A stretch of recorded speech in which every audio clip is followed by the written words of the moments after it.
எல்லோருக்கும் காலை வணக்கம்.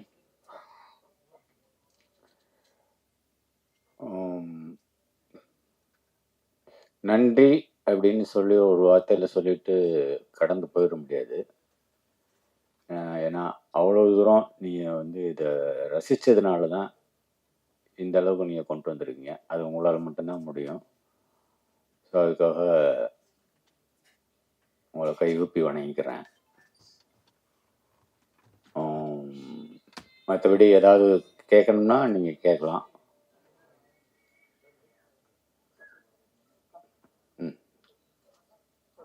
உட்காந்துக்கலாமா சார்? எனக்கு ஒரு கேள்வி சார். எப்படி சார் அப்படியே இருக்கீங்க? எனக்கு உங்களோட உணவு பழக்கம் அதெல்லாம் கொஞ்சம் சொல்லுங்க சார். நீங்களும் அப்படியே தான் இருக்கீங்க. உங்களை மாதிரி நானும் உணவு பழக்கம் கண்ட்ரோலாக இருக்கு. பாலா சார், உங்களுடைய படங்கள்லாம் கிளைமேக்ஸ் வந்து முதல் படத்துலேருந்து இப்போ வரைக்கும் ஒரு வன்முறை, ஒரு வன்மோன்ல நான் ரொம்ப ரத்தம், ரொம்ப இயல்பில் நடக்காததா இருக்க மாதிரி இருக்கு. இந்த கோபம் யார்கிட்டேருந்து வந்தது? ஏன்னா பாலுமேந்திரா சார் இருந்தீங்க, சார்ட்ட வந்து அந்த மாதிரி பழக்கமே கிடையாது. இது எங்கேருந்து கற்றுக்கிட்டீங்க? இது கற்றுக்கிட்டு வர்றதில்ல, அது தவறான பதிலாக கூட இருக்கலாம். அது ரத்தத்தில் இருக்கு சார். இந்த படத்துடைய ஓப்பனிங் ஆச்சு, ஹீரோ இன்ட்ரடக்ஷன் பண்ணும்போது ஒரு கையில் விநாயகர், ஒரு கையில் பெரியார் இருப்பார். அதை பற்றி சொல்லுங்கள் சார். அது அந்த படத்தோட கிளைமேக்ஸ்க்கான ஒரு குறியீடு தான். கிளைமேக்ஸில் தங்கை இறந்ததுக்கப்புறம் படைத்தவனும் இங்கே கைவிரித்தானேன்னு முடியும். ஸோ ஆரம்பத்தில் என்ன, அதுக்கும் இதுக்கும் லிங்க் பண்ணுறதுக்காக ஒரு சின்ன குறியீட்டுக்காக அது வச்சுருந்தது. பாலானா, பொதுவாக வந்து நம்ம தமிழ் சினிமாக்களில் வந்து கன்னியாகுமரி மாவட்டத்தில் போயிட்டு ஏதாவது ஒரு சாங்காவது எடுத்துகிட்டு வந்துடுவாங்க. ஆனால் ரொம்ப நாள் ஆச்சு இப்போ அந்த பக்கம் போய். ஆனால் நீங்கள் முழு படமும் கன்னியாகுமரி மாவட்டத்தில், அதுவும் கன்னியாகுமரியை சுற்றி அந்த களம் எப்படி அந்த தேர்ந்தெடுத்தீங்க? அதுக்கு ஏதாவது ஸ்பெசிஃபிக் ரீசன் ஏதாவது இருக்கா? இல்லை, இது வரைக்கும் கன்னியாகுமரின்னு சொல்லி முன்னாடி பழைய படம் ஒன்று வந்திருக்கு. அதுவும் மலையாள படம்னு நினைக்கிறேன். அதுக்கப்புறம் எதுவுமே எடுக்கப்படல.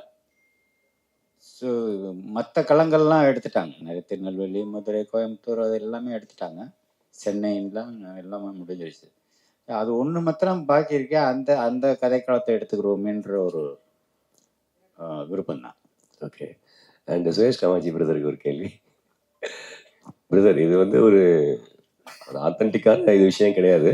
பட் இருந்தாலும் ஒரு நடிகராக வந்து எல்லாரும் சிம்பு அப்ரோச் பண்ண பயப்படுவாங்க, ஒரு டைரக்டராக வந்து பாலானாவை அப்ரோச் பண்ண பயப்படுவாங்க. ஆனால் நீங்கள் இந்த ரெண்டு பேரையுமே வந்து கரெக்டாக ஹேண்டில் பண்ணி ஒரு பேக் டு பேக் ஹிட் கொடுத்துருக்கீங்க. எப்படி? நிறைய பேருக்கு கேட்ட கேள்வி நிறைய இடத்துல நான் பதில் சொல்லிட்டேன். இப்போ நீங்கள் உங்களுக்கும் சொல்கிறேன். அப்படிலாம் கிடையாது. நம்ம சரியாக இருந்தால் மற்றவங்க சரியாக இருப்பாங்க. அதான் நம்ம முதலே சொல்லிட்டேன். அதான், அதாவது ரிலேஷன்ஷிப்ன்றது கண்ணாடி மாதிரி தான். நம்ம சரியாக இருந்தால் மற்றவங்க சரியாக இருப்பாங்க. இப்போ நீங்கள் நம்ம எங்கேயாவது உடனே தப்பு பண்ணுறோம்னும் போது அதை வந்து அவங்க அட்வான்டேஜ் எடுக்கிறதுக்கு வாய்ப்பு இருக்கும். ஸோ நம்ம சரியாக இருந்தால் எல்லாம் சரியாக இருக்கும். நம்ம அடுத்தவங்களை குறை சொல்கிறத விட நம்ம சரியாக இருக்கணும், அவ்வளோதான். இவங்களை ஹேண்டில் பண்ண முடியும், அவங்கள ஹேண்டில் பண்ண முடியும் அப்படிலாம் கிடையாது.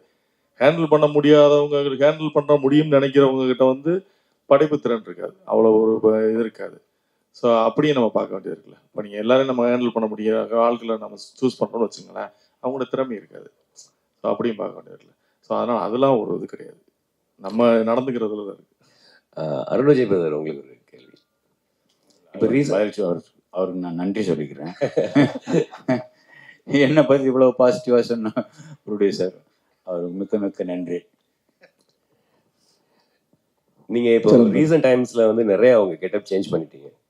ஆனால் இந்த படத்தில் நீங்கள் ஃபிலிம் இண்டஸ்ட்ரியில் இன்ட்ரடியூஸ் ஆகும்போது இருந்த ஒரு அந்த கர்ல் ஹேர், தாடி வச்சு ஒரு அதான் ஆரம்பத்துக்கே போய் மறுபடியும் புதுசாக ஆரம்பிக்கிற மாதிரியான ஒரு ஃபீல் எனக்கு பர்சனலாக நான் ஃபீல் பண்ணேன்.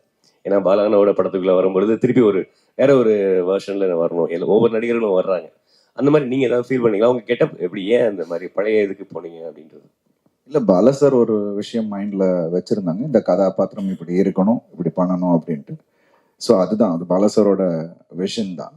ஸோ அதுக்கு தகுந்தாப்புல தான் நம்ம பண்ணோம். எனக்குமே வந்து டோட்டலாக நான் இது வரைக்கும் பண்ண படங்கள்ல அப்படியே மாறுபட்டு பண்ணது தான் இன்னைக்கு இந்த பேர் கிடைச்சிருக்கு அப்படின்னு நான் நினைக்கிறேன். ஸோ அதுக்கு பாலா சாருக்கு தான் நன்றி. வாழ்த்துக்கள், வாழ்த்துக்கள்.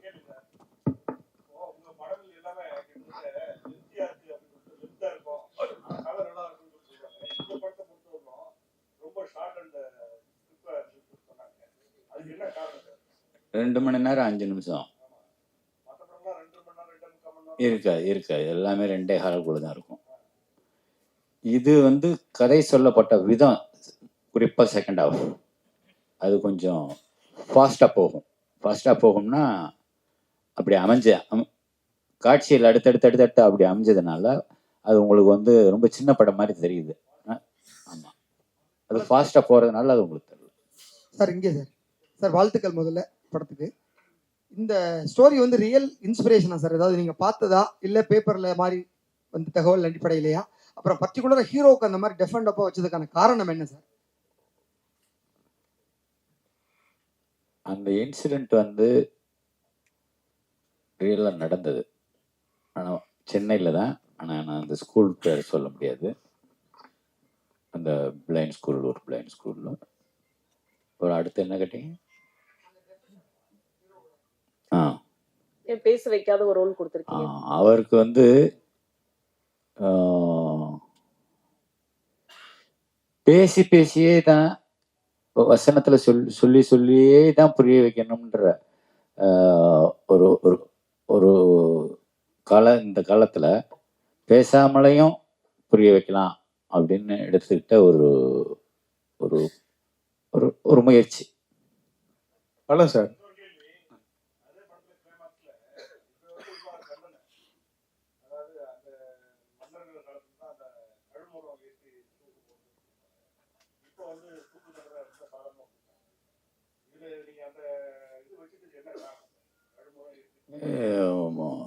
அந்த கதாபாத்திரம் வந்து தூக்கு தண்டனை கொடுக்குற அளவுக்கு சுப்ரீம் கோர்ட் நீதிபதி இல்லை.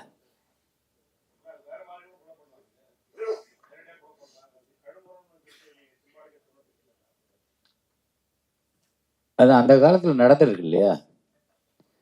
அந்த இடத்துல அது நடந்துருச்சு, அப்படிதான் எடுத்துக்கணுமே தவிர அதுக்கு ஒரு காரணம் என்ன அப்படின்றது நம்ம தேட வேண்டியதில்லை.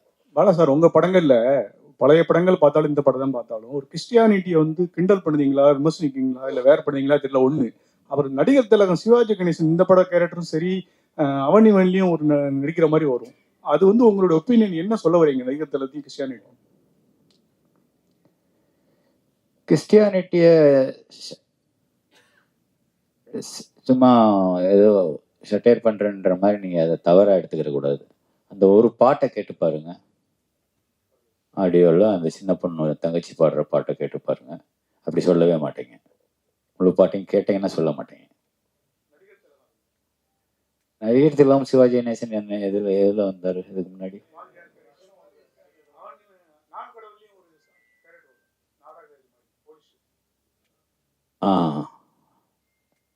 இல்லை, ஒருவேளை அவரை எனக்கு ரொம்ப பிடிக்கும்ன்றதுனால அவரை கொண்டு வரணும் என்னமோ தெரியல.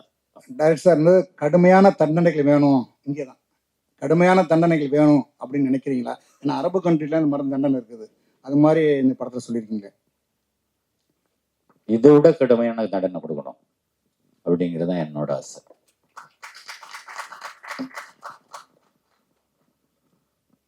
பாலா சார், இதுவரை தொடர்ந்து 4 படம் பண்ணியிருக்கீங்க. பட் எல்லா கதைக்களமும் கேரக்டர் பார்த்தீங்கன்னா ஒரே மாதிரி தெரியுது, ஒரு ஃபீலிங் இருக்குது. நீங்க வந்து ஸ்டைலிஷான பாலாவை நாங்க எப்போ பாக்குறது? ஸ்டைலிஷான பாலா சாரா எப்போ பாக்குறது?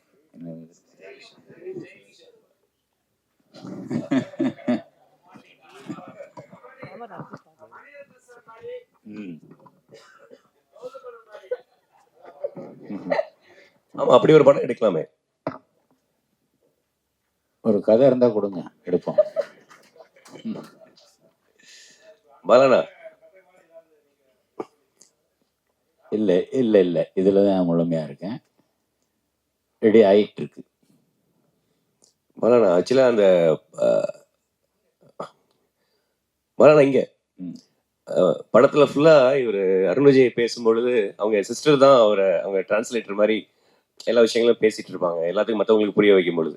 அந்த கிளைமாக்ஸ்ல வந்து அந்த சிஸ்டர் இறந்த அந்த நேரத்துல இவருடைய எமோஷன்ஸே வந்து ஒரு சாங்காவே நீங்க கன்வே பண்ணிருப்பீங்க. அது ரொம்ப புதுசா இருந்தது. ஆக்சுவலி அந்த மாற்றுத்திறனாளிகளுக்கு ஒரு மாண்டேஜி தான் சாங் பண்ணியிருப்பாங்க, பட் அவங்களுடைய உணர்வுகள் அவங்க பேசுறத சாங்காவே நீங்க கன்வே பண்ணிருப்பீங்க. அது ரொம்ப நல்லா இருந்தது.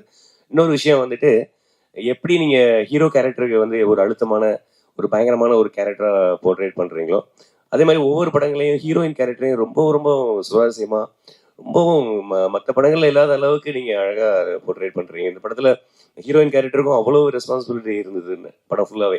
ஏன்னா ஃபர்ஸ்ட் ஹாஃப்ல அப்புறம் அவங்க தான் அதை இவருக்கு ஈக்குவலாக அவர் வந்து அதை படத்தை தூக்கிட்டு சுமந்துட்டு இருக்காங்க. அந்த மாதிரியான ஒரு விஷயங்கள்லாம் எப்படி உங்களுக்கு தோணுது? அதே மாதிரி உங்கள் வயலன்ஸ் வந்து ஹீரோயின் மேலேயும் காட்டுறீங்களே ஹீரோ மூலமாக. நீங்கள் கேட்டீங்க வயலன்ஸ் வந்து என்னோட ஹேபிட்னு, அதாவது என்னோட குணம் அப்படின்றீங்க. நம்ம அதாவது வில்லன்களை பழி வாங்கும் பொழுது, ஆனால் வந்து ஹீரோயின் மேலேயும் வந்து எல்லா படங்களையும் ஹீரோக்கள் வந்து வயலன்ஸ் காமிச்சிட்டு தான் இருக்காங்க. இந்த படத்துலையும் அது போட்ல அந்த பொண்ணு வந்து அந்த ஹீரோவோட அந்த இயலாமைய, அது பேச காது கேட்க தெரியாது இயலாமைய கிண்டல் அடிக்கிறான். பொதுவாக கிண்டல் வந்து சும்மா அவங்களுக்கெல்லாம் அப்படின்னு மூக்கு தொட்டாலே கோவம் வரும். நம்ம மூக்கு நம்ம தொட்டாலே கோவம் வரும், ஏதோ சொல்கிறோம் அப்படின்னு சொல்லிட்டு. அப்படி இருக்கும்போது நேருக்கு நேராகவே அவனை ரொம்ப டீஸ் பண்ணி பேசுகிற போது அப்படி தான் அடிப்பான்.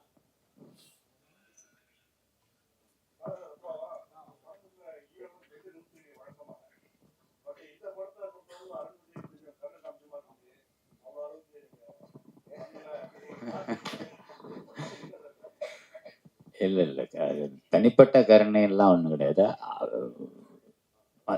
மற்ற ஹீரோஸ்க்கு கொஞ்சம் விட கொஞ்சம் ஸ்ட்ராங் பர்சனாலிட்டி இல்லையா அருண். ஸோ அதனால் என்னால் ஈஸியாக வேலை வாங்க முடிஞ்சது. அதனால் அது உங்களுக்கு கம்மியாக இருக்கிற மாதிரி தெரியுது. இன்னும் நிஜமாக எடுத்தோம்னா அது இன்னும் ஓவர் வயலன்ஸ் ஆகிடும். ஏன்னா இன்னும் பேலன்ஸ் இருக்குல்ல, இன்ட்ரோல் பிளாக் இருக்கு, கிளைமேக்ஸ் இருக்கு. அதுக்கு முன்னாடியே மற்ற அடியெல்லாம் போட்டோம்னா அது கிடைக்காது நமக்கு. பாலா சார், தமிழ் சினிமாவில் 1000 கோடிங்கிறது வந்து ஒரு பெரிய விஷயமா இருக்கு. ஹிந்தி வந்துட்டு, தெலுங்கு வந்துட்டு, மற்ற லாங்குவேஜ் வந்துட்டு, ஒரு முக்கியமான இயக்குனராக ஏன் தமிழ் சினிமா அந்த 1000 கோடி வந்து வரமாட்டேங்குது? என்ன காரணம்னு நினைக்கிறீங்க? இந்த வியாபார நுணுக்கத்துல எல்லாம் எனக்கு அவ்வளோ ஞானம் இல்லை. அப்புறம் ஒரு சொல்லணும், நானா கேட்காமே சொல்லணும், லாஜிக் மிஸ்டேக்னு சொல்லிட்டு யாரோ ஒருத்தர் வந்து விமர்சனம் பண்ணியிருந்தாரு. அதில் என்னென்னா, எப்படி ஜெயிலில் ரொம்ப சர்வசாதாரணமாக 2 பொண்ணுங்களும் ஒரு ஃபாதரும் போய் பார்க்குறாங்க, அது வாய்ப்பே இல்லையே அப்படின்னு சொல்லிட்டு. அது ஜெயில் இல்லை, அது முன்னாடி உள்ள கோர்ட் சீனில் பேசுகிறபோது no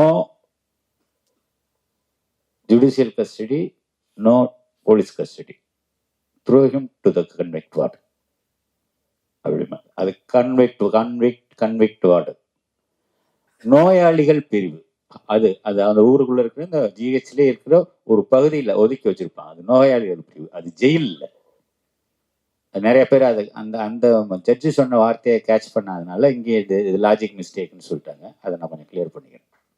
Bala sir, sir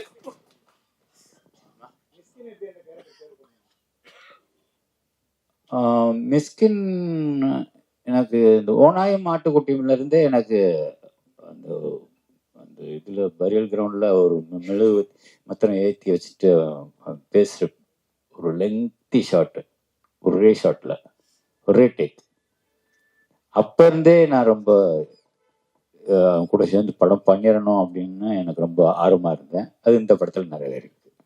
Bala sir, இப்போ அருண் வந்து இந்த படத்தில் சிரமப்பட்டு நடிச்சு படம் சக்ஸஸ் ஆகிருக்கு, பேசப்பட்டிருக்கு. இதே நிலையில வந்து சூர்யா நடிச்சிருந்தா இன்னும் எதிர்பார்ப்புகள் உங்களுக்கு கூடி இருக்குன்னு நினைக்கிறீங்களா? அந்த படம் பெரிய ஹிட் ஆயிருக்குன்னு நினைக்கிறீங்களா?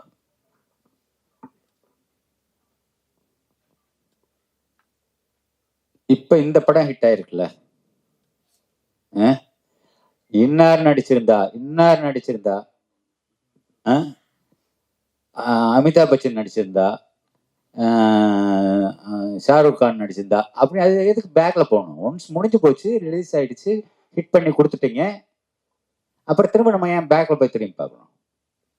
சரி, அப்படின்னு ஒரு சார், இப்போ இந்த பாலடைஞ்ச கிணத்துல இருந்து நிறைய புல்லுகள் மேலே வரும், அதில் ஒரு பலகை வரும், அந்த பலகத்தில் நான் இருக்கும் இடத்து செல்வம் கொளிக்கும் அப்படின்னு ஒரு காமெண்ட் பண்ணுற மாதிரி பண்ணியிருப்பீங்க. அதே மாதிரி பெரியார் சிலையை சோத்து கையில் தூக்கிட்டு வருவார். பிள்ளையார் சிலையை பிச்சை கையில் தூக்கிட்டு வருவார். அப்போ இதில் ஏதாவது உங்களுக்கு எப்போதுமே கொஞ்சம் நாத்திகரத்தில் உடன்பாடு உள்ளவங்க இந்த மனநிலையை எப்படி பண்ணியிருந்தீங்க? என்ன காரணம்?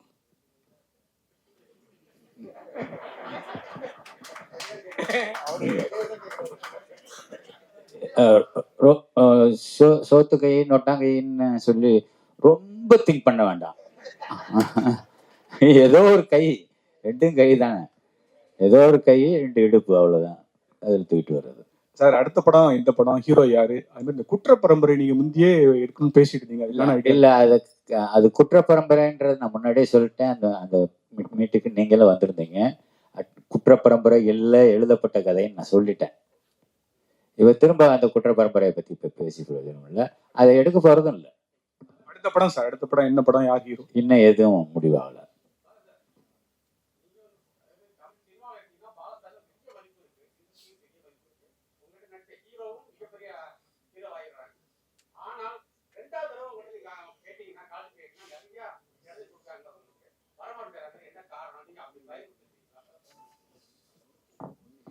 என்ன பார்த்தா அவ்வளவு பயமா இருக்கு? இல்ல, பொதுவாகவே எல்லாரும் கேட்குற கேள்வி, கோக்காரரு பட்டுன்னு பேசிடுவார், அது இதுன்னு. அப்படி ஏதாவது நடந்திருக்கா அப்படின்னு சொல்லி சுரேஷ் காமாட்சிட்ட கேளுங்க, இல்லை அருண் விஜய்கிட்ட கேளுங்க, இல்லை படத்தில் நடிச்சதை யாருக்கு வேணாலும் கேளுங்க. என்னைக்காவது ஒரு நாள் முகம் சுண்டிருக்கணும் நான் கூட கேட்டு பாருங்க. அது அவங்களே சொல்லட்டும் பதில்.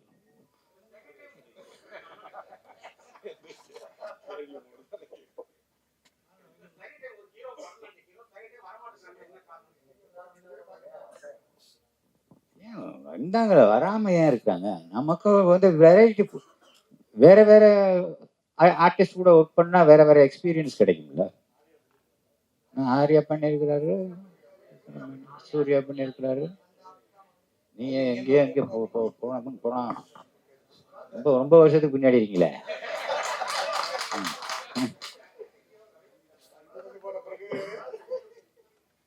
அருண் விஜய் சார், நான் ஒரு கேள்வி கேட்குறேன்.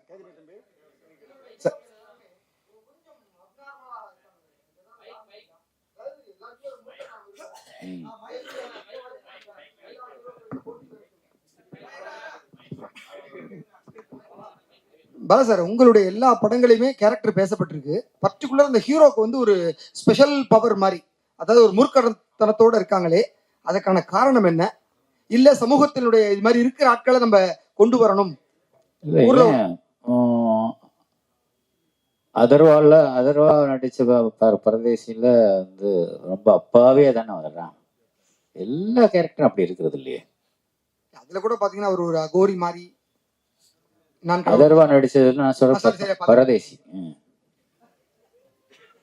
நன்றி சார், நன்றி சார். பொங்கலுக்கு வெளிவந்த படத்துல விஷாலோட படமும் பயங்கரமா ஹிட் ஆயிருக்கு. சோ விஷாலுக்கு ஏதாவது மெசேஜ் சொல்றீங்க? வாழ்த்துக்கள் சார்.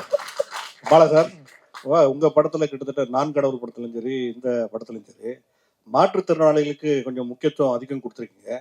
அதுக்கு ஏதாவது காரணம் இருக்கா சார்? அவங்களோட உலகத்தை காமிக்கணும்ல.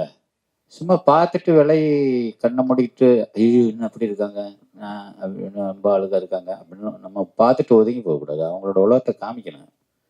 அவங்களுக்குள்ள நம்ம வாழ்றாங்க, நமக்குள்ள தானே அவங்களும் வாழ்றாங்க, நம்மளை நம்பி தானே அவங்களும் வாழ்றாங்க. ஸோ அது காமிக்க வேண்டியது நம்மளோட கடமை தானே.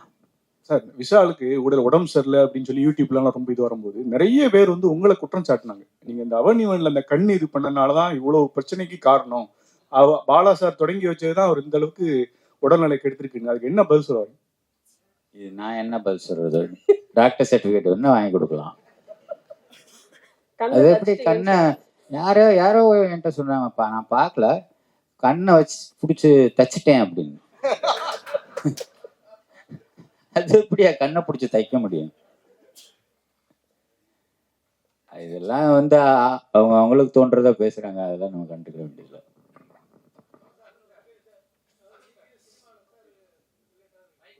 சார், அருண் விஜய் ஒரு கொஸ்டின் சார்.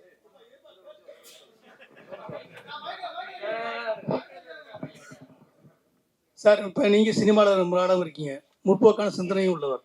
அதே மாதிரி சீமானும் சினிமாலாம் இருக்காரு, அவரும் ஒரு முற்போக்கான சிந்தனையாளர். இப்போ சமீப காலமாக பெரியாரை பற்றி ஒரு அவதூறு கருத்து பரப்பிட்டு நிறைய இடத்துல ஒரு பரபரப்பாக கருத்துன்னு போயிட்டு இருக்கு. அதுக்கு உங்களுடைய கருத்து என்ன அப்படின்னா என்ன நினைக்கிறீங்க அதை பத்தி பேசுறது சரியா? அவர் என்ன சொன்னாருன்னு இப்போ வரைக்கும் எனக்கு தெரியாது. நேற்று நைட்டு கூட அவர்கிட்ட பேசினேன். பேசும்போது கூட அது என்னன்னே சொன்னீங்கன்னு நானும் கேட்கல. அவரும் அதை பற்றி எதுவுமே என்கிட்ட அப்படி அந்த அரசியல் பேச மாட்டார். என் கூட என்கிட்ட பேசும்போது தம்பிங்கிற உறவு மட்டும்தானே தவிர அரசியல் எனக்கும் அவருக்கும் எந்த விதமான தொடர்பு இல்லை. பாலு சார், நீங்க எல்லாருமே பாலுமேந்திரா சாரோட சிஷ்யர்கள், எல்லாருமே நல்ல நிலைமையில இருக்கீங்க. நீங்க, சீமான் சார், ராம் சார், வெற்றிமாறன், சுகா குரூப், உங்க குருநாதர் பேர்ல சென்னையில ஒரு நினைவு சின்னம், ஒரு சிலை, ஒரு தெரு, ஒரு விருது எதுவுமே கிடையாது. சிஷ்யர்கள் நல்ல நிலைமையில இருக்கும்போது ஏன் குருநாதர் மறந்தீங்க?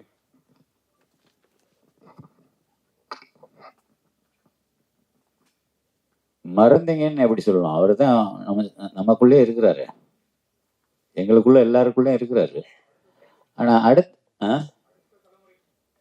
அடுத்த தலைமுறைக்கு என்ன பண்ணணும்? தெரு பேர் வைக்கலாம், ஒரு சிலை வைக்கலாம்னு சொல்ல வர்றாரு.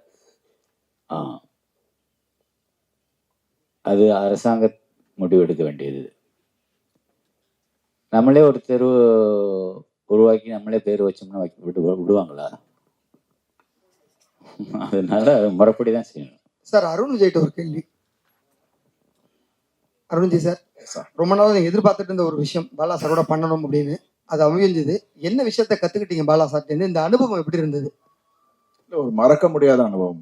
ஒவ்வொரு விஷயமும் எனக்கு வந்து இதுல அவ்வளோ விஷயங்கள் கத்துக்கிட்டேன்.